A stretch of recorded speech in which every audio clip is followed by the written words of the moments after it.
So let's do one more circle here, flowing it all the way around and then right back to the center. As you're ready, we're going to breathe in to let the arms move up and back and to rest above and behind the head. So this may be comfortable for you, especially if you've done the first video a few times, or if you find that you still have a bit of stiffness in the shoulder joints and it feels a little bit too strong. And again, I'd always advise caution with regard to how strongly you open the shoulder joints. Just support the position with probably a block or a cushion or a pillow above and behind your head to give the arms support and let the muscles in the shoulder joints relax. In this position, we're going to gently add in a spinal twist.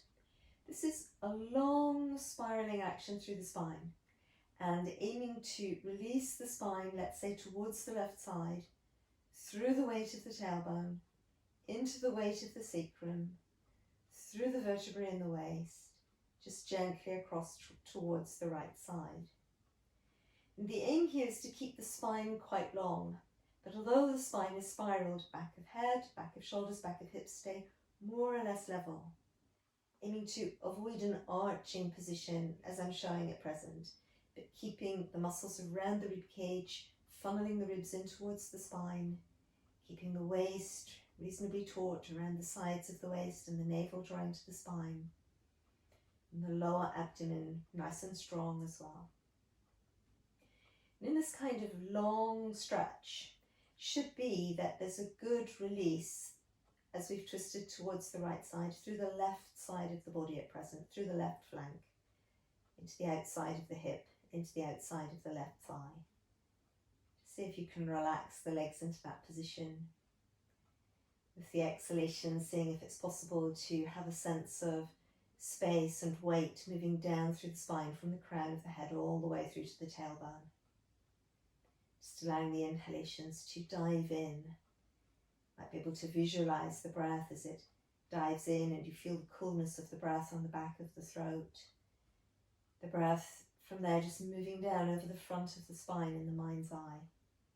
And then again on the exhalations from the crown to the tailbone, releasing weight, releasing space through the length of the spine. So we'll work a last round of the breath in this twist, and then coming through on the next exhalation, we're going to wheel the weight of the spine through the ribs and then the waist and then the hips back into the center of the mat and let it settle there. Then, as you're ready, we're going to let the elbows extend, and we should still, as the elbows extend, have a cross at our wrists. We're going to, at that point, turn the hands towards each other so the palms of the hands come together.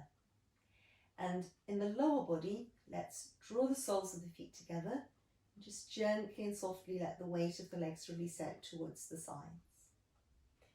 So this may be quite a strong position, perhaps with the forearms supported now by a brick or a block, or it could be that the arms are resting on the floor, letting your collarbones be nice and broad and open, and still keeping the shoulder blades wide and moving down the back.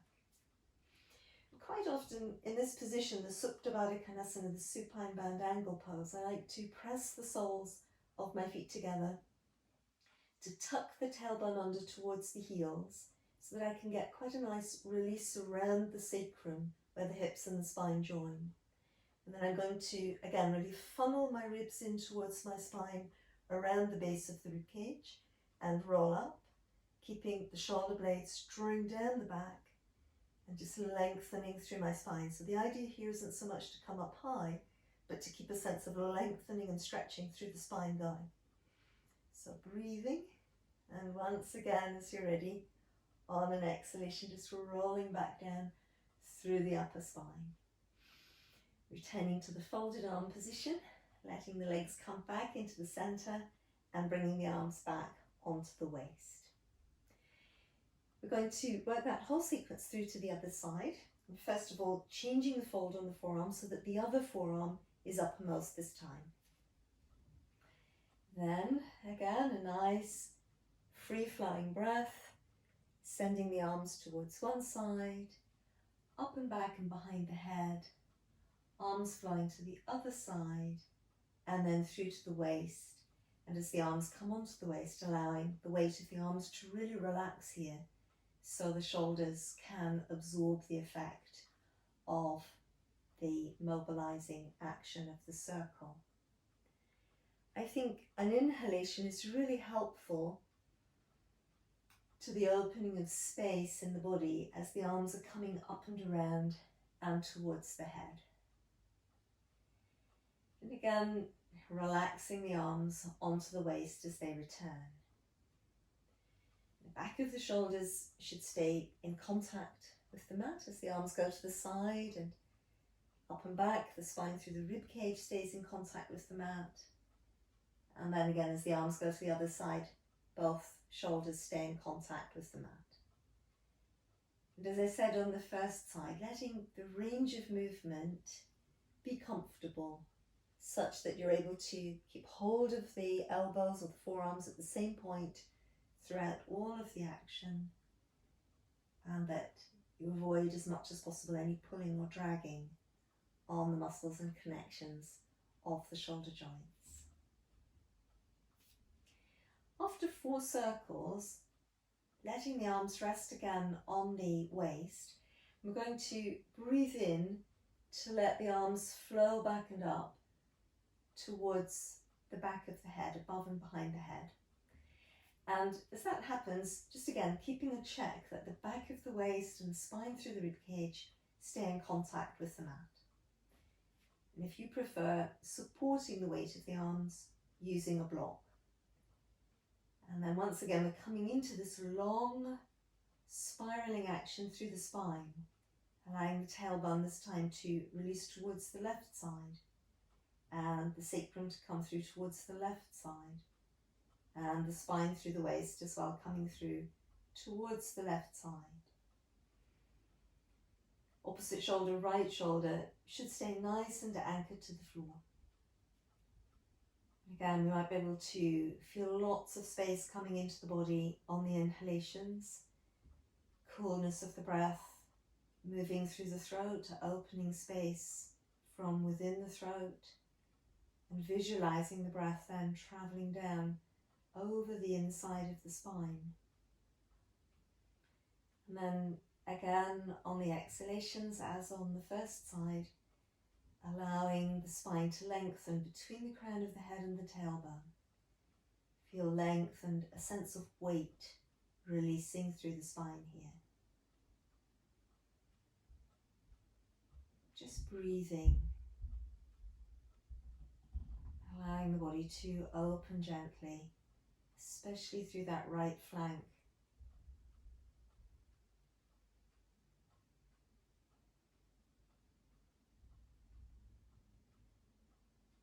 And then at the end of the next round of the breath, once more on an exhalation, wheeling the spine back towards the center, coming back through the ribs, then through the waist, the sacrum and the tailbone. Being here again, just with an exhalation, let the legs release out and towards the sides, soles of the feet coming together, letting the pelvis itself a little bit open and widen, relaxing into the hip joints and then releasing on through the inner thigh muscles towards the knees.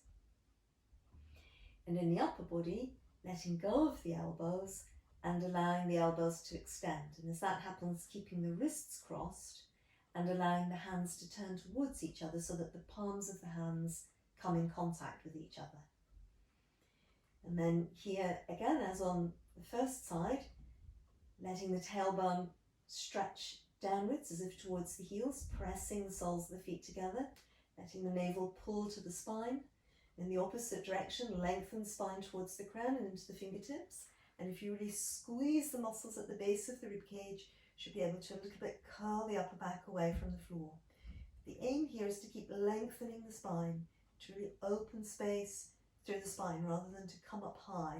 If we come up high, probably the legs will pull towards each other and we won't get so much opening there. And again, we're trying to really release the shoulders and lengthen the spine. Keep breathing. And then with an exhalation, rolling back down through the upper back. Just letting go there. We can uncross the wrists this time.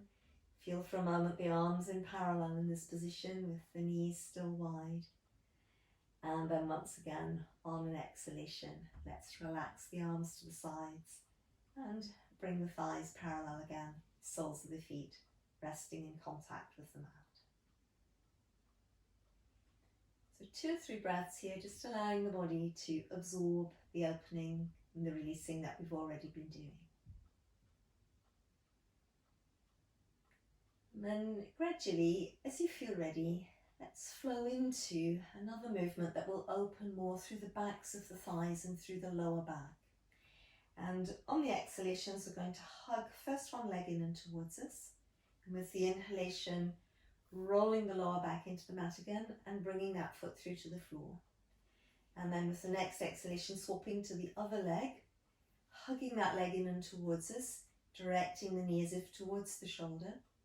And then on the inhalation again, rolling the lower back into the mat and replacing that left foot to the floor. As the leg is coming in and towards us and the lower back begins to roll on the mat so that you get a little bit of a stretch in at the base of the spine, think about hollowing in the lower abdomen, drawing the navel to the spine so you're really using the bandha. And the bandha will help to intensify the energy in the practice, intensify the exhalation and the energy of the exhalation. So lower abdomen drawing down and back, navel pulling to the spine, as well as hugging the leg in and towards you.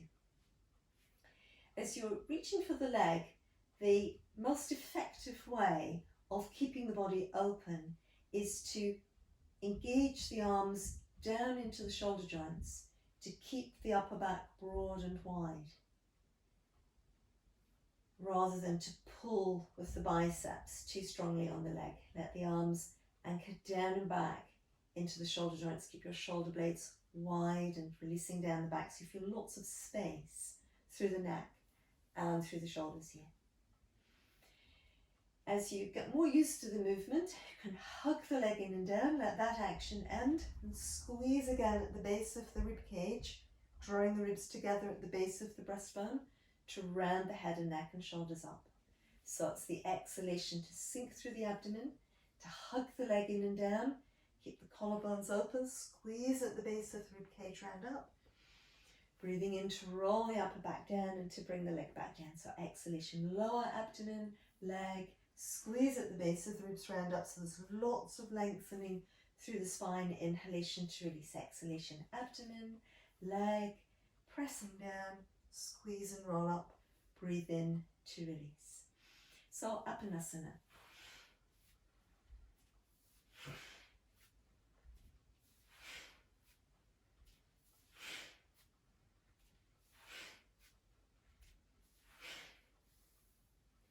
And we can work it slowly or we can work it quickly.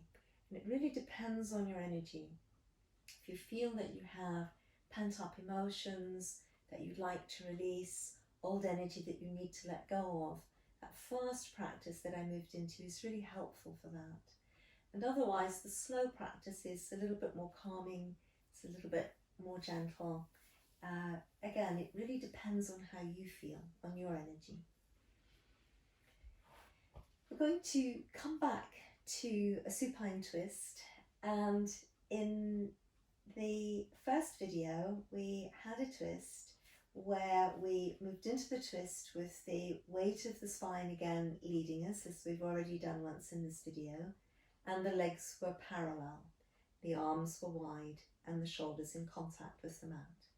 And this is a good option, an effective opening twist really always.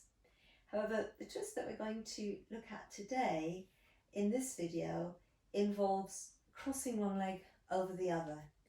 And this makes the stretch on the muscles in the lower back a lot stronger. And sometimes people can feel that the pull of the weight of the legs when they're centered like this is a little bit too great for their lower back. And if that's the case, go back to that parallel leg stretch that I just showed a moment ago. Otherwise, we're going to think in terms of crossing the left leg over the right leg, as I've just done. Letting the right hand and arm press firmly into the floor to help us keep the left shoulder anchored to the mat. And then again, as gently as you can, using lots of deep abdominal strength, peeling the spine across towards the right side. Gradually coming over, and the greater likelihood is that you'll reach a point where you feel a sense of opening in the outside of the hip, or maybe the outside of the thigh. And my recommendation would be to stop at that point where you first begin to feel that there's any kind of resistance in the muscles to the movement, to the position, because that's essentially where the initial stiffness or tightness is in the muscles, the place where we can perhaps optimally begin to let go, begin to open the body.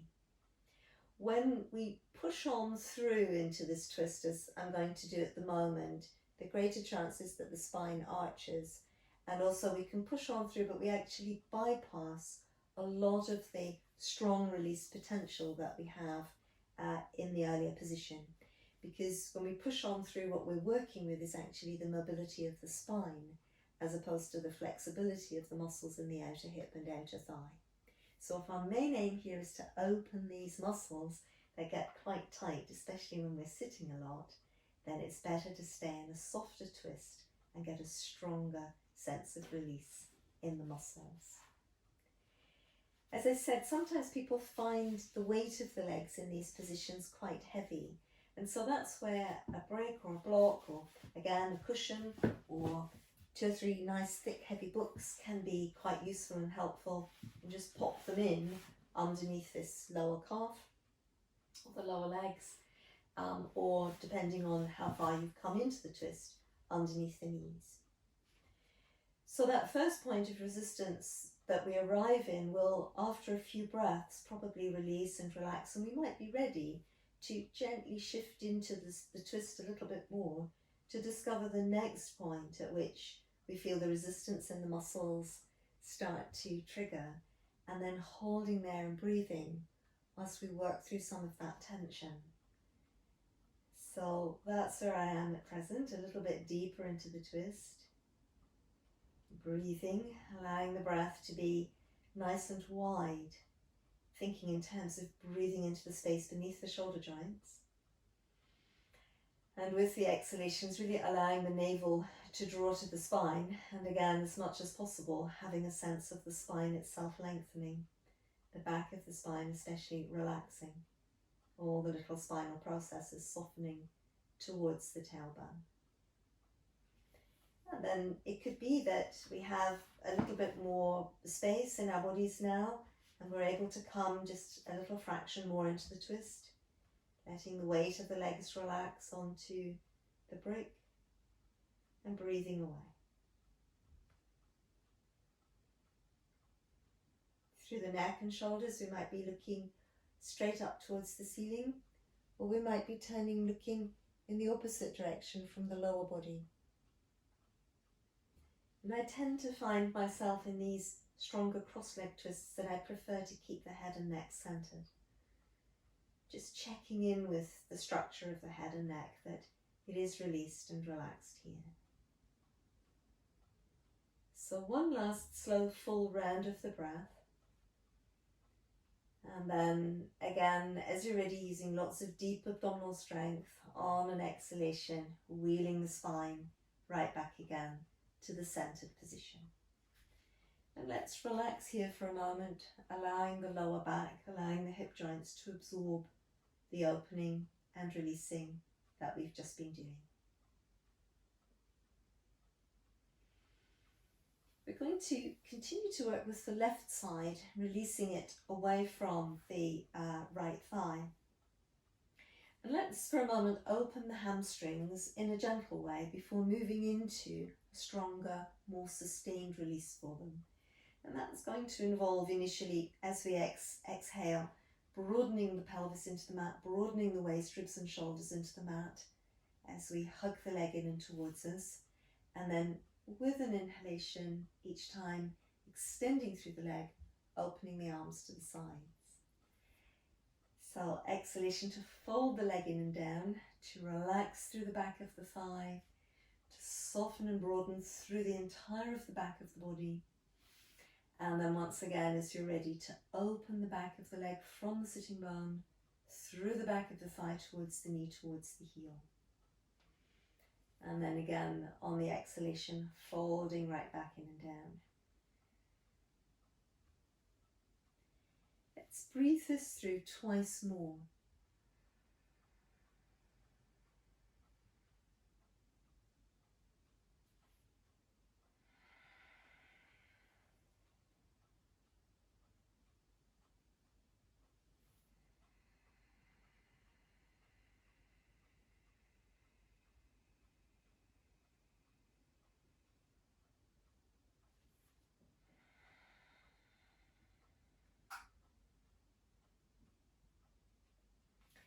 Having worked those 3 or 4 breaths through in this moving practice, we can move on, or we can continue with the moving practice if we prefer, or we can move on to a held, sustained practice in the one position. And both styles of practice are entirely valid, and both styles of practice are very effective. I think working with a combination of both styles is actually good, either practice about or within the same practice. And I've taken the strap that I had, and again, as I said at the start, you can always use a towel over the sole of the foot, or you can use a scarf or a necktie that you're happy to put over the sole of the foot. And then we're going to use really the strap or whichever support we have for that, to support the weight of the leg, rather than to pull the leg into a stronger stretch, but just to support the weight of the leg so that it's less tiring. And again, what's usually very helpful is on the inhalations to let the tension of the opening relax. So just allow the knee to bend a little bit, to really let go deep into the hip joint. And then as you're ready, allow your whole back to relax into the mat. Let the back of your spine soften, let the back of your neck soften, the shoulders broaden and melt, the back of the ribs broaden and relax into the mat, the waist broaden and relax into the mat, and keeping the pelvis and the tailbone relaxed and in contact with the mat. Then again, with the inhalation, letting the breath bring lots of space in. Feel the breath again, broadening the rib cage, right down into the base of the floating ribs. Feeling even the potential of the breath to widen the pelvis, which it can and which it does, and to widen the space between the sitting bones. Letting the leg be soft at the hip joint and the knee a little bit relaxed. And then once again with the exhalation, really melting your back into the mat, keeping your neck soft, your shoulders broad, your ribs broad, your hips broad, and lengthening from the hip, the sitting bone, the hip joint, through the back of the leg towards the heel. So this is a very soft movement. It's a slight softening and releasing, just only taking the edge away from the stretch, not leaving the stretch, just taking the edge away from it. And then as you relax your back, interestingly, because of course the whole body is connected, that's often what helps the back of the leg to release. Now at the moment you can probably notice that my lower leg is still bent. And when we straighten the lower leg, we tend to inhibit the capacity of the hamstrings to open. It's a stronger position, but it's not a stronger hamstring stretch. It's a stronger position because it combines a hamstring stretch with a hip flexor stretch. So it's 2 different stretches. So depending on what we really want to do, if we want to open the hamstrings, and if we've been sitting a lot, that will be useful. We might prefer to focus here a little bit and really get that effective. Now gradually, once you've opened the hamstrings, it may be possible little by little to open the lower leg away. Because of course opening the hamstrings, opening the hip flexors is also useful if we've been sitting a lot. But we'll also tackle the hip flexors separately, so we don't necessarily need to open them here. Ideally, again, when we're opening the hamstrings, we just think in terms of keeping the back of the neck nice and long and released. And we may, of course, reach a point where we're able to take hold of the leg comfortably, just breathing there. So I just work through a last couple of breaths, being in this position.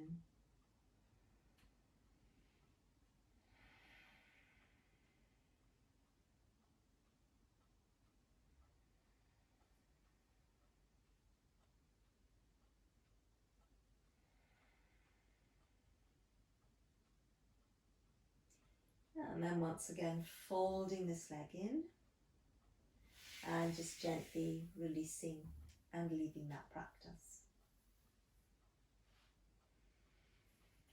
So give the body just a moment to settle, rearranging the spine, re-lengthening the back against the mat, and then let's, as you're ready, think about that twist and on into the hamstring lengthening practice to the other side. So we're going to, so long as it doesn't feel too strong for the lower back, cross the right leg over the left leg, open the arms out towards the sides, press the left arm firmly into the floor to keep the right shoulder. So press the left arm into the floor, it helps drop weight back to your right shoulder, and with lots of deep abdominal control, letting the spine spiral towards the left side. So again, we're coming over to that point where we ideally feel the first resistance in the outside this time of our right hip and the outside of the right thigh. This is a strong position, and often the muscles in the outside of the hip and the thigh are giving us so much resistance that the spine just pings forward like that, so that, you know, the body lets itself off the hook of having to really stretch these muscles in the outer hip and the outer thigh, this iliotibial tract, the ITB tract, which is a little bit stubborn.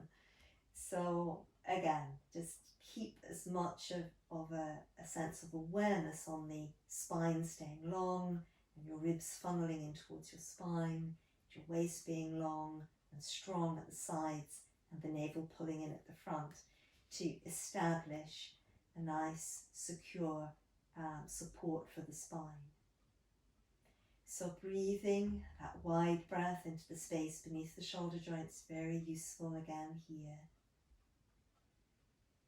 With the exhalations, aiming to feel the spine lengthen, the back of the spine relax downwards, the navel really pull to the spine. Again, of course, if you found it helpful on the first side, using something to support the legs here. And you know, so interestingly enough, as soon as I put a little bit of support in underneath the lower leg there, I feel the muscles relax in the outside of the thigh and the outside of the hip. So the idea of using equipment doesn't at all necessarily reduce the effectiveness of what we do. It so often actually increases the effectiveness of what we're doing. Experiment and see what works for you. It's always best to find out what actually works for you. So we keep breathing. And then again, as on the first side, when we've been here a few moments, we may have softened a little bit more, and we might be ready to relax deeper into the next position, still using the pressure into the left arm to keep the right shoulder down. Keeping the breath nice and long and free. And just as well, checking in with the structure of the neck and the shoulders, that there's no constriction there. Spine able to be relaxed in the position. We're going to work through a last slow full round of the breath on this side in the twist. And once again, with an exhalation, as you're ready, gently wheeling the spine back to the center, segment by segment as much as possible. And then as we get back to the center, allowing the back to relax and the shoulders to relax. Just letting everything settle after that strong twist. And from there, we're going to again begin to open the hamstrings, this time now on the right side. So we'll release the right leg from the left thigh and passing both hands underneath the back of the right thigh. With the exhalation, we hug the thigh in towards the abdomen, and then on the inhalation, keeping the back nice and squarely in contact with the mat, tailbone down, going to lengthen up through the right leg as the arms open out to the sides in line with the shoulder joints. So once again, as you're ready, on the exhalation, sinking the thigh towards the abdomen, with the inhalation flowing from the lower back, over the back of the hip joint, through the hamstrings towards the knee, towards the heel, to stretch up into the leg. And again, as you're ready, on the exhalation, folding the leg in and down, really relaxing the back. The idea of feeling the shoulders melt into the mat, the ribs, the waist and the hips, all melting into the mat, and just seamlessly connecting that into a long stretch through the leg on the inhalation. So last breath in this moving practice, just hugging the leg in and down, and then breathing in again to connect into that longer position. And then once more, supporting our hamstring lengthening with a strap or some other method of holding the weight of the leg. So let the right leg extend. Especially if we've got a yoga strap, a relatively precise placement of the strap across the lateral arch of the foot just below the base of the toe joints is optimal really for opening the hamstrings. And then again, it's that same practice that we did before, letting the strap absorb the weight of the leg a little, and on the inhalations letting the hip joint be relaxed so the leg can rotate in the hip joint a little bit and the knee soften. And then on the exhalations, allowing the back to really relax into the mat, and then keeping the tailbone down and the hips down, just opening into the leg. The inhalation creating space through the back of the rib cage right into the floating ribs, working into the potential of the breath to open space into the back of the hips and between the sitting bones. And then on the exhalations, just allowing the back to relax, allowing the spine to be easy, hips sink into the floor, and from there, opening into the hamstring. Just let the body connect through the back and through the lower back into the hamstrings. And just work another breath like this with the lower legs still bent. And then gradually, if you feel that it works for you, if your hamstrings are released enough, just another 2 or 3 breaths, letting that lower leg extend on the mat. Again, if your leg has come relatively close towards you, you can just support it with the arms. Once again, same as with the Apanasana position, let the arms really sink down into the shoulder joints, keeping the shoulders nice and broad, shoulder blades wide, moving down the back, so the neck can stay easy and free. And this again will tend to help to facilitate opening the hamstrings. So just another breath or so here. Still working with releasing the back first, and then moving into opening the hamstring. So take it easy, little by little, Of course, I get a lot of practice with opening the hamstrings. I've been opening them for years. But the methods that I'm describing are the methods that I've used to reach the level of flexibility that I have today. And they're good methods because the body also stays strong with these methods, and that's important. If we're stretching, we need to also consider how strong we're staying, not weakening our muscles too much by overstretching. So there, just bring the legs in and towards us, a little bit of a hug and a rock to release the lower back. Now, how about these massage balls that I talked about at the start? And actually, the massage balls with the spikes are a little bit harsh when they've got nothing between you and the massage balls. But I haven't prepared that, so I'm just going to go with it. A good position for the massage balls is right between the shoulder blades. So as you lie down, just pretty much trying to get both massage balls in and around here on the ridge of the shoulder blade. Like that. And then just a little bit moving and rolling. So one thing that we can do, we've already opened the shoulders quite a bit, is to give ourselves a little bit of a hug with the arms coming right around now and holding the shoulders. And that is already opening the muscles a little bit in the upper back, separating the shoulder blades, so the muscles are more receptive to the effect of the balls. And then you can probably see I'm moving sideways, rocking sideways on the balls, but also up and down over the balls. And they are really, I think, very effective for helping to release tension. With the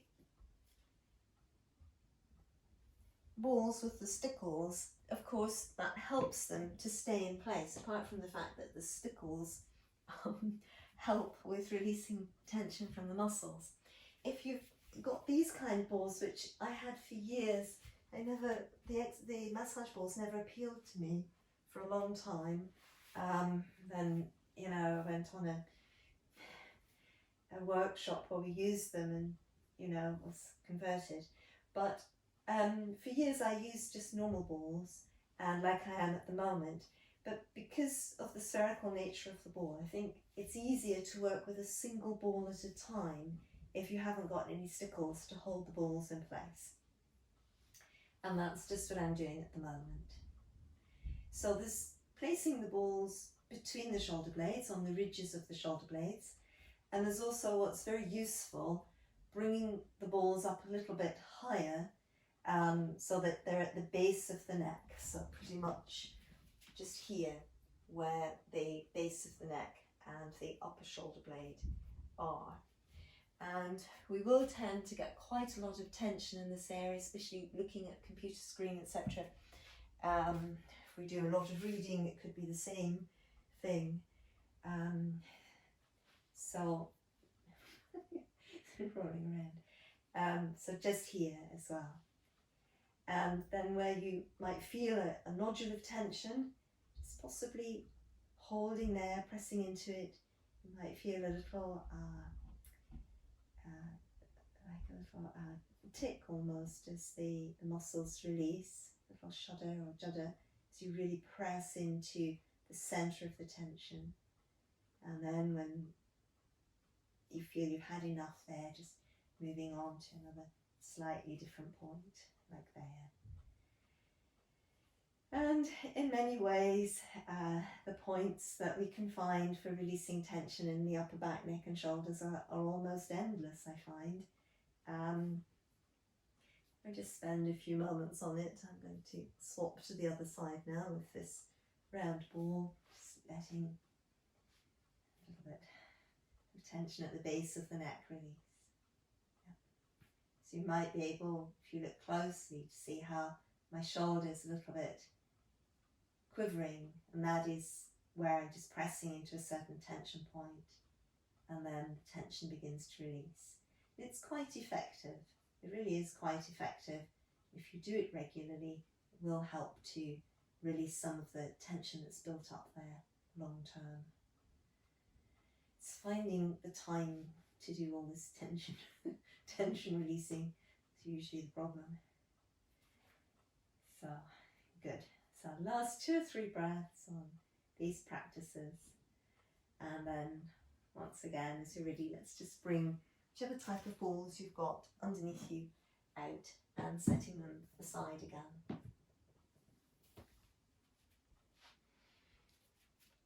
If you're able to create some elevation for the hips, we're going to just bring that elevation in underneath the back of the pelvis now and focus on opening the front of the hips a little bit more.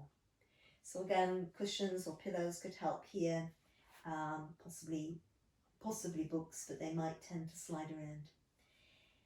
I have allowed my right leg to extend so that my thigh is sinking a little bit down below the level of the support that I've put in. When we do this, sometimes the back might arch a lot and that could cause pinching. It may be a question of just adjusting, of bringing the hips onto the blocks again, lengthening the waist back, letting the ribs settle into the mat and the neck and the shoulders relax, and then gently sending the leg away again. Keep lots of abdominal strength going. Keep the ribs funneling in towards the spine, the waist narrowing in towards the spine, and the lower abdomen sinking down and back. If it feels comfortable, if you feel that you've got room to play here at the hip joint, if you feel it's already quite tight and you're working quite a strong position, let the sole of the left foot stay on the floor, but otherwise you can lift it up, keeping the position of the right thigh pretty much in place. In other words, when the left leg lifts up, if the right thigh lifts up with it, then unfortunately the effectiveness of opening in the right hip has been a lot reduced. So the important thing is to keep that right thigh quite low and the hip quite open. So as far as the left leg comes up, the right leg pretty much staying in place. You may be able to fasten to the back of the left leg with your hands, or you may find that a better strategy here is to take your strap or your towel and just fasten it underneath the back of the knee so that you can advance on the first position but not necessarily lose it or overdo it. So again, breathing, just breathing, allowing the weight of the tailbone of the sacrum to keep releasing towards that right heel. Another 2 or 3 breaths here.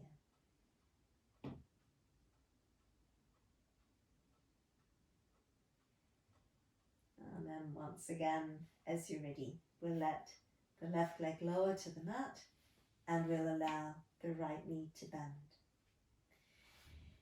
Because this practice does lengthen the spine, it's a good idea to replace the pelvis to the blocks and to again just lengthen your spine back and away from the blocks before coming through to the other side. As the left leg slides away, aim to keep the inside of the leg in line with the spine. So inside of the hip joint aligned with the tailbone and all the way through to that left heel. As you're ready, again, you might think about bringing the right leg forwards this time. As the leg comes forward, if you think in terms of actively lengthening down and away into the left thigh, the left hip, that's what's going to help to hold the leg in position. So it's quite an active position. You have to really structure the body into the lengthening capacity here. So it's possible as well that we might fasten the strap underneath the back of the right leg this time, or we might have that flexibility that we can bring the leg in, holding it with the hands. Just see how it goes. So another 2 or 3 breaths. Now, of course, if this doesn't work, or if you find that you're not comfortable in the lower back with something underneath the hips, then it's always possible to work the same position without any equipment underneath the lower back. And that's also shown in the first video. So last round of the breath here, and then again as you're ready with an exhalation, just gently drawing that lower leg back in and bringing the upper leg down. So that alternative position, this one that was in the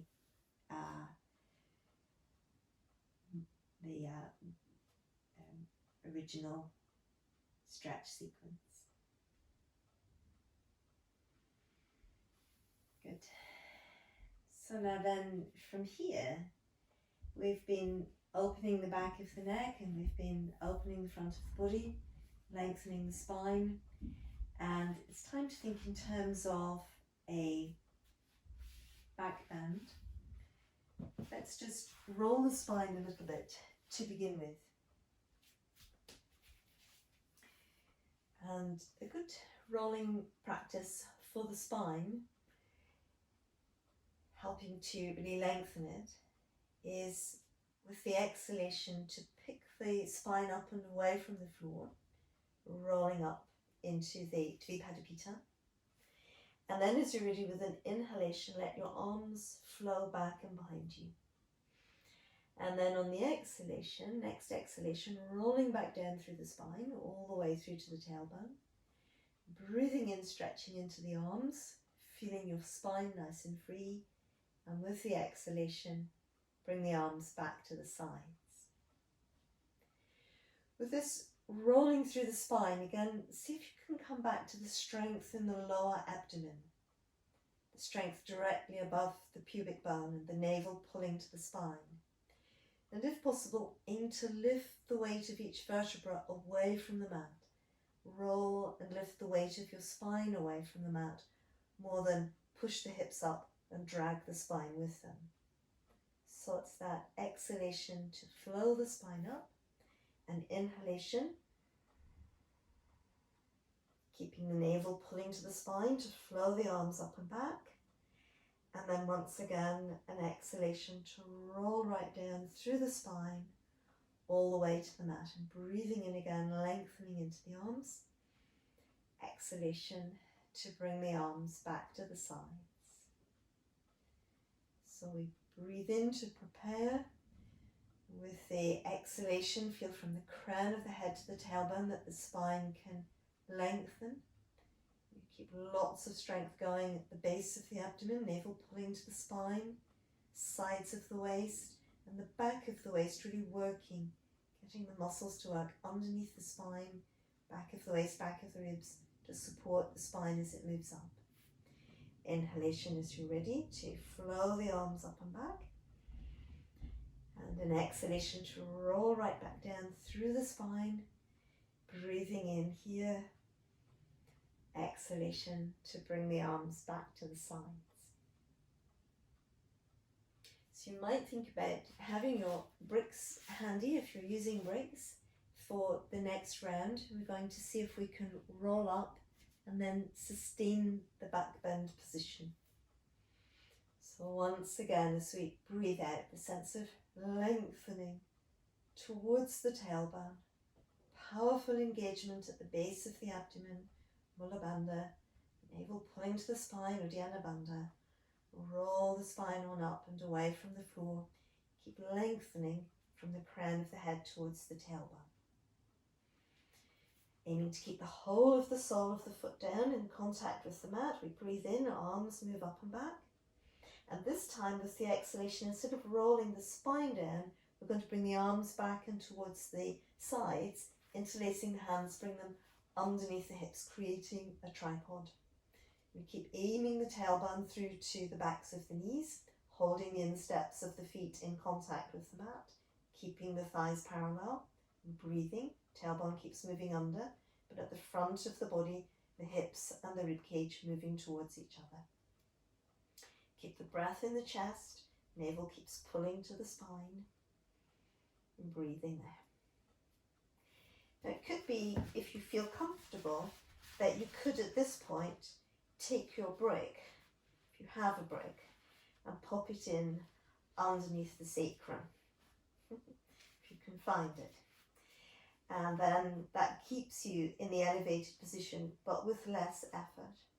You keep the abdomen quite strong in position. Back of the neck long and released. Collarbones really broad. Breathing. Of course, if this is too high but you feel like staying in a back bend, but that elevation is too great, think in terms of supporting it in a lower position like this. It'll still be a good opening. So then, slowly and gently, as you're ready, from whichever position, bringing the block out from underneath you, rolling the spine right back into the mat. Going to let the legs slide away from us, and the knees and the toes rolling outwards, elbows and the backs of the hands rolling outwards. And let's gently just release the head and neck side to side, rolling the legs inwards and outwards at the hip joints, wobbling the hips on the mat a little bit, and releasing and wobbling through the shoulders. And then if the lower back is comfortable, can rest in that position. If it isn't so comfortable, hugging the legs in and towards you, just circling the hips, the legs at the hip joints, one direction, circling the legs at the hip joints, opposite direction. And then, as you're ready, let the weight of the legs come back through to the floor.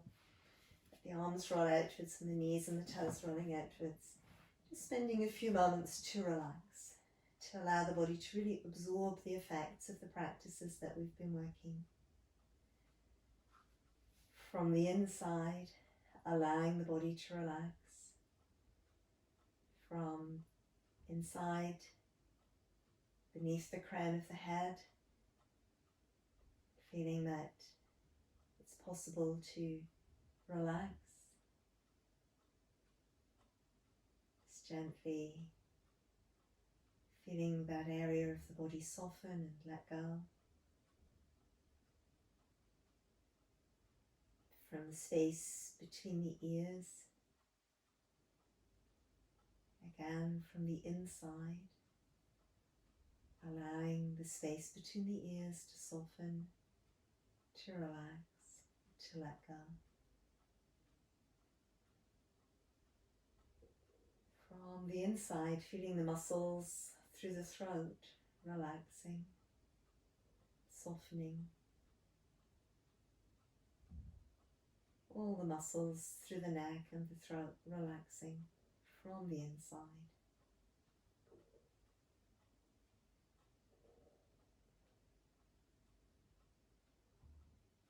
From within the shoulders, allowing any tension that there might be to melt, to drain away.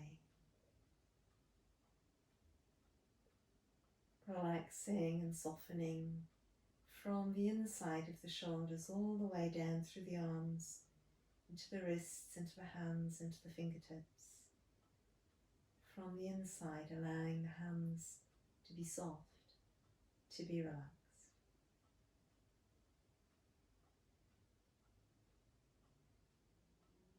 Allowing the breath to open space, to open lightness and energy all through the chest as it comes into the body. And again from the inside, as the breath leaves the body, feel that the heart can relax within the center of the chest, and that the lungs are able to release as much breath as possible.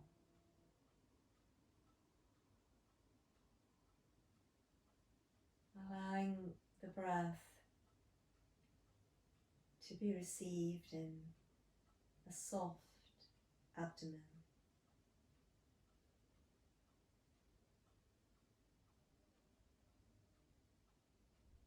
With the exhalations, feeling that the mid-back and the lower back can also soften and relax from the inside, and the weight of the pelvis be absorbed into the support of the mat beneath.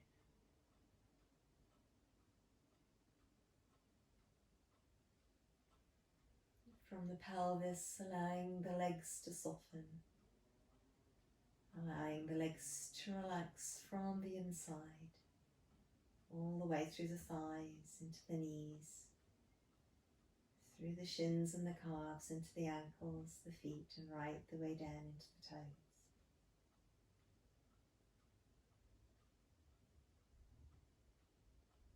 Feeling that the whole of the body is relaxed.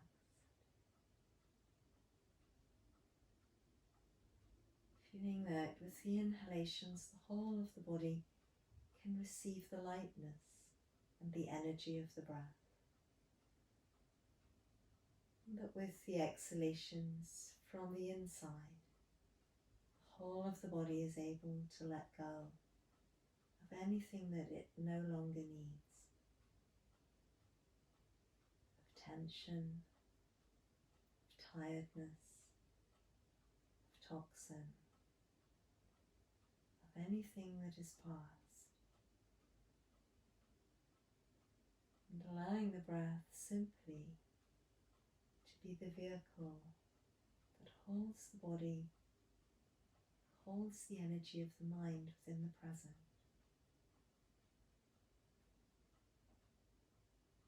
Allowing there to be nothing to do, allowing there to be nowhere to go. Spending a few moments simply being, simply breathing.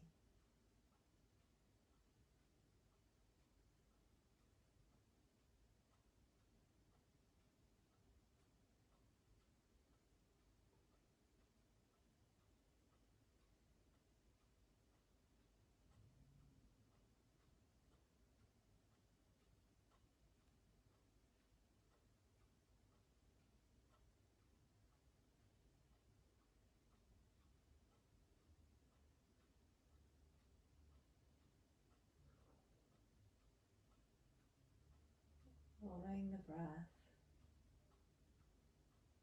through a last slow full round of the breath. And acknowledging and owning any peace that there may be at present.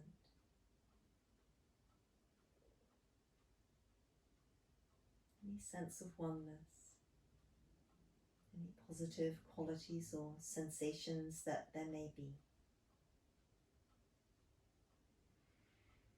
And once again, gently and slowly bringing a little bit of movement back into the body, into the toes and into the feet, into the fingers and into the hands.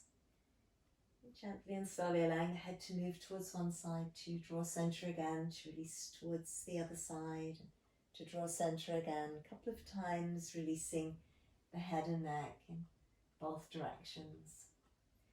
Gradually moving the senses outwards again, letting the sense of sight re-emerge, and sense of hearing moving out into the wider distance again. Working stretch all through the length of the body, reaching up, reaching down, feeling the muscles engaging again all about the spine. Just reawakening into the arms and into the legs. And again, we can always hug the legs in and towards us, just releasing the lower back against the mat. As we're ready, let's roll ourselves over, coming onto one side, just resting on the side for a moment, and then away from the side, rolling up, coming through towards a seated position. You may be comfortable and seated and with your spine nice and tall. It might be that it feels better to pop something in underneath the hips, or even to lengthen the legs away. I'm just going to breathe 3 rounds of the breath here. Inhalation to let the spine lengthen up. Exhalation to release back down again.